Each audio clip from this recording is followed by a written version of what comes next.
پہاڑی زبان میں اپڈیٹ سنیے۔ بھارت دے زیر تسلط جموں کشمیر دی تاریخ ہجے دل خراش اور دلدوز سانحات نال لبریز ہے، جنہاں دی تفصیل جان کے پتھر دا دل بھی پسیج جلسی۔ بھارتی درندہ صفت فوج سن ہجے کار سیاہ سر انجام دیتے ہیں، جنہاں دا تصور کر کے انسانیت دا سر شرم نال جھک جلسی۔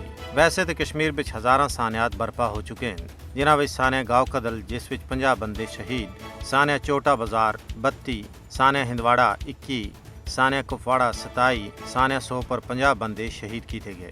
انہاں ہی سانحات وچوں سانحہ زکورہ کراسنگ اور ٹینک پورا بھی ہے۔ جدوں 1 مارچ 1990 کو غاصب بھارتی فوج سن ناکردہ جرائم دی پاداش وچ سری نگرہ وچ 50 تھی زیادہ کشمیریاں دا قتل عام کیتا۔ 32 سال دا عرصہ گزرنا دے باوجود اس ناحق قتل عام دے متاثرین انصاف دے منتظر ہیں۔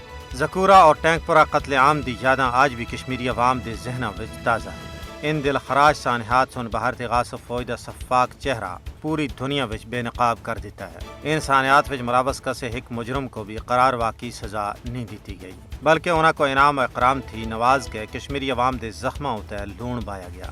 گزشتہ 7 دہائیاں تھیں غاصب بھارتی فوج مقبوضہ ریاست جموں کشمیر وچ قتل عام کر رہی ہے۔ گزشتہ 33 سالاں وچ غاصب فوج سن 95,970 آزادی پسنداں کو گولیاں نال چھلنی کر دیتا ہے۔ کشمیری عوام دی جان، مال، اولاد اور عزت و آبرو غیر محفوظ ہے۔